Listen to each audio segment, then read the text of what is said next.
This video is brought to you by Olight. Let's do this.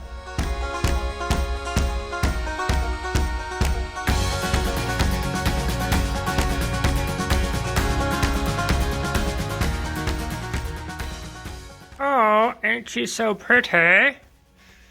Now that I've got this axle in, one of the things that's limiting the travel, you can see right here, this bracket is contacting the track bar. Whenever this drops down, it's so close. Even at ride height right now, it is really close. You can see that it's kind of bending up. So my plan is to just take out this, cut it out, and then I'm going to weld in a piece that's a little bit higher. It doesn't need much, it just needs a little bit of clearance there.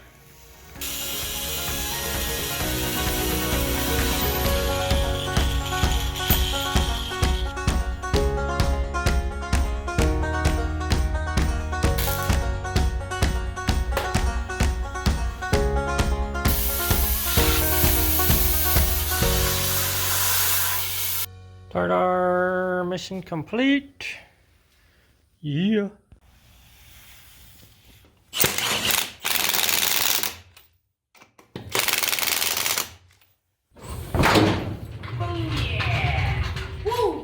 What's up there, guys? Today I want to get this Rubicon front axle put in this FC, and I can finally do that because I got something really cool. Check it out. I got a Dr. Pepper. That's right, the doctor is in the house. Let's get started.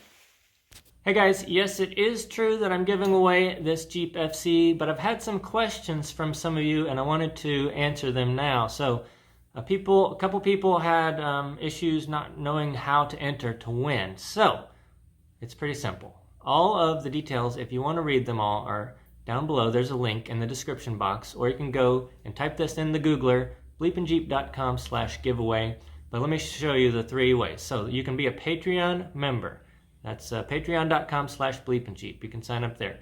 You can be a YouTube paying member. So what that is, right below the subscribe button down here is a button that says join. If you click on that, it's like $5 a month, and that will enter you to win as well. There's also perks for being a Patreon supporter and a YouTube member. You get early access to all these videos, and we share pictures and stuff, just some of the things that others don't get, and then also you get these videos early. There's also t-shirts and hats and stickers and stuff for the Patreon members as well, and some other perks like discount coupon codes for the website. Anyway, the third option is just sending me a letter via snail mail. So you can find that address to my P.O. box at that link that I mentioned already. So 3 ways to enter. I'm going to build this thing and then give it away. It has to be done by this September. So it's going to be done. If it's not done, I'm going to give it away anyway and then finish it, but it's going to be done. Okay, and then I want to wheel it at least one time, show that it's capable, show that it's set up as an overlander, and then we're going to give it away. So that's the plan. Make sure you enter to win, and that's it. I mean, it's pretty simple. So any questions, let me know down in the comments below. To make it easier on me, I want to pull this thing back off the chassis once again for the 8 billionth time. That way it'll just make it easier on me to get under there and get all those bolts taken care of. But we have a slight issue again. I keep having this issue. I need to go ahead and take care of that before I start lifting.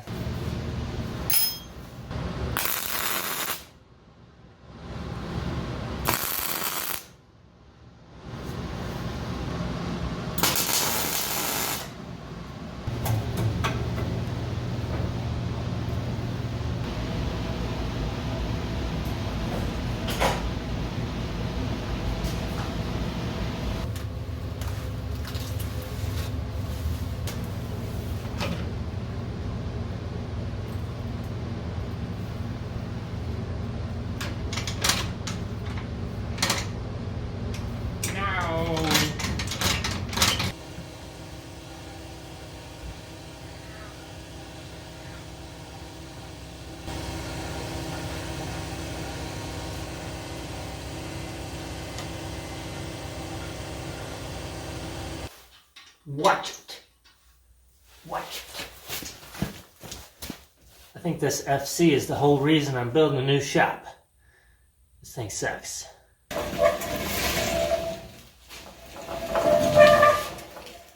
Alright, so the first step to removing a front axle in a vehicle is to remove this bolt right here. A lot of times when you do that, it'll just fall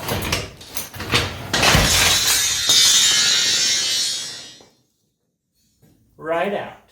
Easy as that.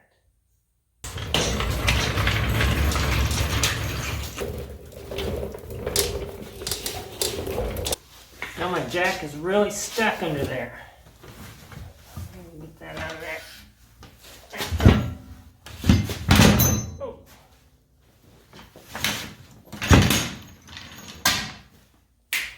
If you snap your fingers just right, your new axle will practically install itself. Sweet. In reality, it's just 4 bolts. That's why I didn't film that part. It's pretty simple. Right there. Right there. Same thing on the other side. And then after you get that, you'll want to compress your springs with a spring compressor. You can rent those from Amazon if you want, if you don't have one. I would recommend buying one because you're going to need one over the years of working on your BleepinJeep. I just compressed those enough where I could slide them in there and then let them go. And that's where we're at now.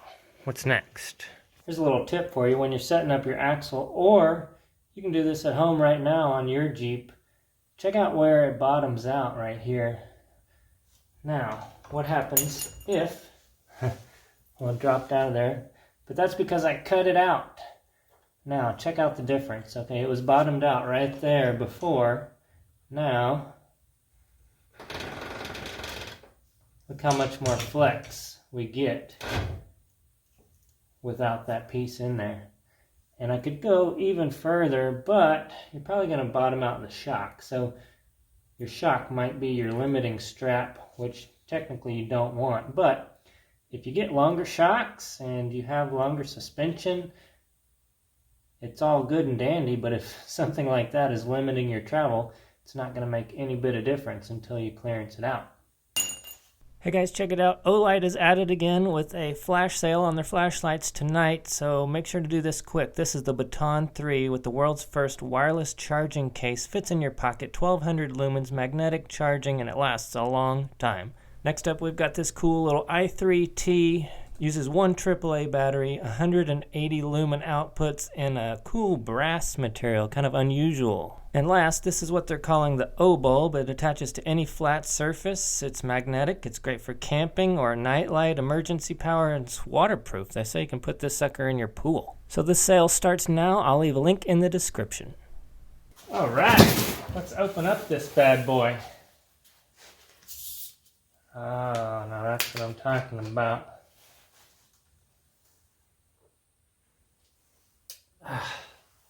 Does anybody know anyone at Dr. Pepper? Because I'm going broke over here. If you're not familiar with RCVs, you should be. As it says on the box, strongest axles on the planet. That's why I chose them for the front of this FC.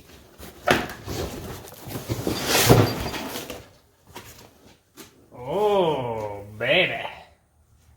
You are so sexy. Even comes with its own special high-performance CV grease with moly. If you ever see a Jeep with orange boots, those are RCVs. So the cool thing about these is that, well, they're the strongest axles on the planet. They don't have a typical U-joint like you would find in a regular axle shaft.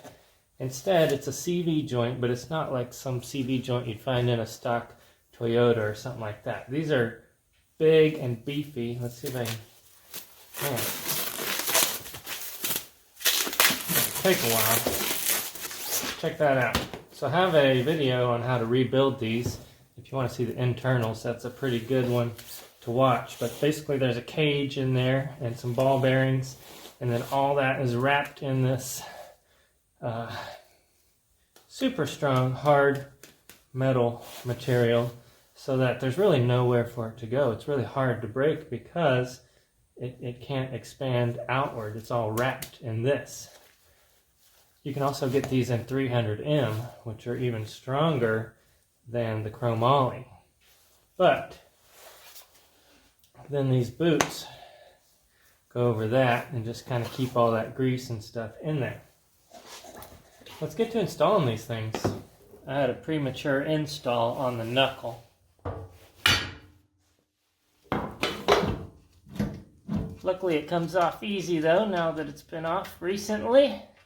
So the RCVs come with 2 tools, which is awesome. This one is the one we need right now. And basically what you're going to do is fit this right in here. It only needs to go down until it's flush. So what we need to do is cut this, or just grind it off.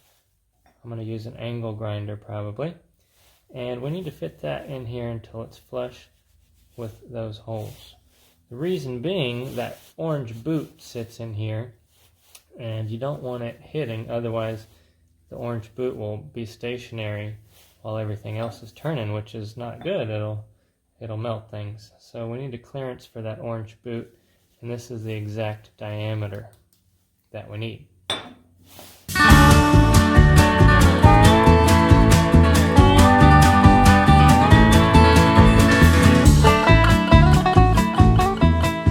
That's what it looks like once I'm finished. You can see we've cut off the corners of all of those holes, and then I ground a little bit in there. You'll want to use your angle grinder to get most of it, and then I found that this was handy to do final precise cuts into there. It's just angle grinder with a mini flat disc. All that stuff's linked in my Amazon box, my Amazon store. If you ever need to find that, by the way, it's just type in BleepinJeep Amazon store in your search. It'll come up. There's lots of good items in there that you might not think of to have in your shop. So anyway, I need to do that on the other side, and then I'll put these back on and we can install the shafts. One thing I want to do before I install the shafts is to add this little extra outer seal. It's going to go right here. First I'm going to put some RTV on there. That's the way I like to do it anyway. And then make sure that grease zerk fitting faces outward. And I'll just slide it in here, push it in.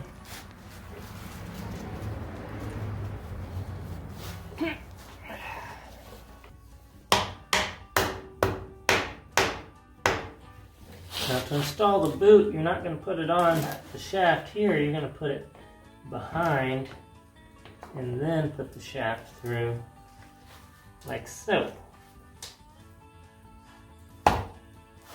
That's where this little tool is going to come in handy. This goes over that seal and then allows you to have something to push the boot against.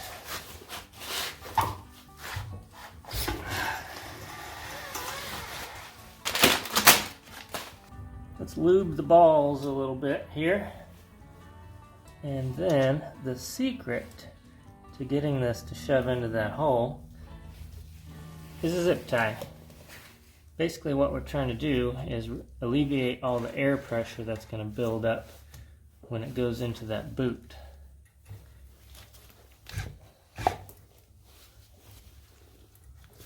Okay, make sure your zip tie is in there.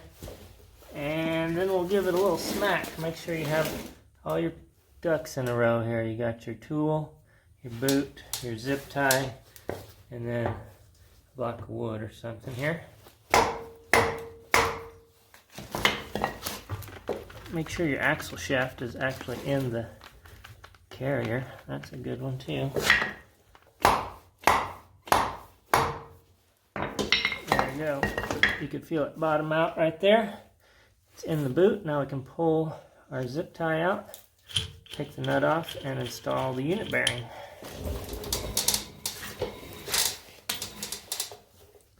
Don't forget to take your tool out of here. Perfect.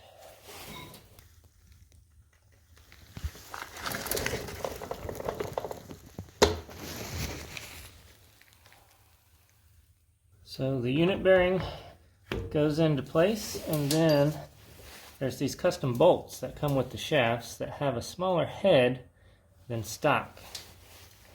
You can see the difference right there. You can actually take these and shave them down. I like to keep some of those as spares in my toolbox. Once you get it all locked down, this is your locking mechanism for this.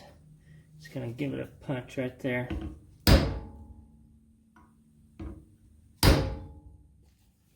That'll keep that from backing off. Once again, if you say pretty please and snap your fingers just right, one of these RCV axles might install itself, but only on the driver's side. Doesn't work for the passenger side for some reason. Okay, before we can call this done, we need to put some grease into that boot there. To do that, we're going to use this tool once again. That's just going to hold the boot and keep it from pushing off, because you're going to be pushing grease in there.